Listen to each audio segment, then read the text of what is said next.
This is a brief bilingual essay about Micheál Mac Sean, or E. Michael Jones, asking the question on Airitheoir na Gréine Micheál Mac Sean. Is he a adrahor, a worshipper na Gréine of the sun?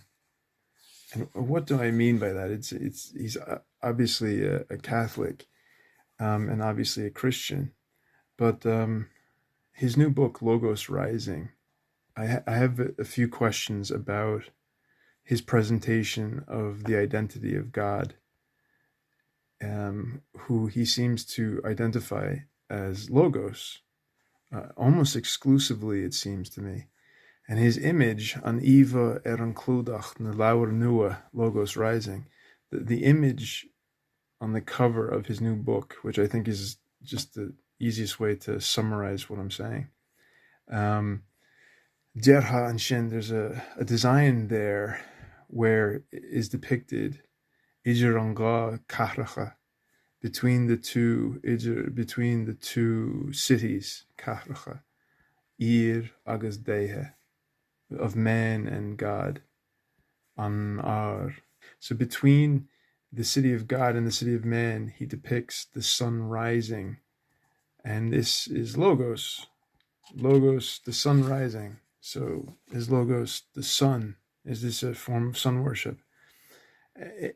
It's at least a form of logic worship, because Logos basically means logic. So my essay continues. Ta an green shan saultan ord nu. So the green, the sun, is an old saultan, or symbol of a new order, ord nua. So a new world order. The sun would be a common symbol of any new order. The Godersnacht, in comparison, on Korha, to the sign Tagwaha le Dante, Tagwaha, in contrast, Godersnacht, to the symbol or the sign that was encountered by Dante, Sneflahes, on Triu Ran Mor. So Dante encountered in heaven, Flahes, in the third great canto, or the third great part of his work, the Paradiso, he encounters a symbol, and it's not the sun. And so what I'm doing is I'm contrasting the symbol for the identity of God that Jones uses, the sun, to the symbol that Dante uses, which is not the sun. And if you look at Dante's 33rd canto of the third part, Paradiso, he has risen through hell, through the bowels of Satan himself, through purgatory to heaven, Paradiso. And it's in Paradiso that he meets Saint Bernard and is guided by Saint Bernard, who was also the biographer of Saint Malachy, the Irish saint, and who represented the new Christian or Catholic conception of Europe. Saint Malachy represents the transition from the Saint Patrick Church of Europe, really, or the Benedictine Church, from 432, which is basically around the time the Catholic Church really gets going, to that period in the 12th century. Anyway, so Saint Bernard becomes Dante's guide through Paradiso, and they ascend through the celestial plane to the final rung in heaven, where Dante actually encounters God. And the encounter is not with the sun symbol, which is the symbol of the old pagan order, but it's with a different symbol. This is Dante's canto in Nailge, in Irish, which gives me the concepts. The Irish concepts are very important to my spirituality and to others. Imun ishti an tart solis banach trifani. So Dante is describing what he's seeing when he encounters the symbol of God, or God himself, which he has to symbolize. He says, In the inside of the great light, great holy light. So in this great lofty light, tri fani, three rings. Kyan neren gumma dahane and tur kahe. So one has the form of the colors of the rainbow. Kyan ele skjalele. And the other ring has the reflection of the other.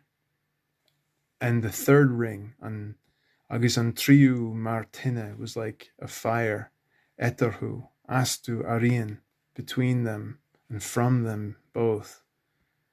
Shev and nalu, with this soft breathing, kruhdina, with the form of humankind. So it's really key. The Christian God is human. The Christian God is not an inanimate object like logic, which has no life. There's no life in logic. It's a human being, and it has a human form, but it's this mystical Trinitarian form. Roh ag mal kasa an gra ag crinu, magul agus hill, agus an green agus gach realte. Dante is now encountering the Holy Trinity in this slow resolution, mal kasa. And he describes this slow turning wheel of the universe as a love, like a gravity, collecting up Dante's own desire, dul, and will, tul, and collecting also into its gravitational love, an grian agus gach realte, the sun and all stars. The point is that Dante's vision of the Holy Trinity is not based on logic, but is based on love. Dante says God is love. And I think this is missing from Jones's conception of God. I think Jones has created a humanless image of a son as God. And that's the religion before Christ's revelation. Christ's revelation brings us the Holy Trinity, which is a superior image. It's an image that's based on love.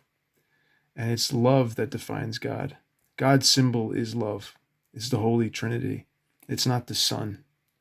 And I think that I think Catholics or any Christians really should return to the concept of the Holy Trinity, rather than try to compete with other logicians to try and claim that their logic or their logos will beat the logic or logos of biologists, logos of bio. Instead, our revelation gives us God as love, so that if God is described as love, it doesn't mean God is love alone. If God is described as logic, it doesn't mean God is logic alone. And I think that Jones potentially makes the mistake, or at least he popularizes his description of God, his symbol of God, as the sun, or of the order of the sun, or the New World Order of the sun, or of the obvious order of logic, is debatable. It becomes debatable. And what he does is he drags the identity of God into a logical debate. And the spirit becomes debating instead of the spirit of love, which is what Dante encounters in his trip through hell and purgatory to the ascension of heaven, where he encounters God as this Holy Trinity, as this incarnate, living human God of love.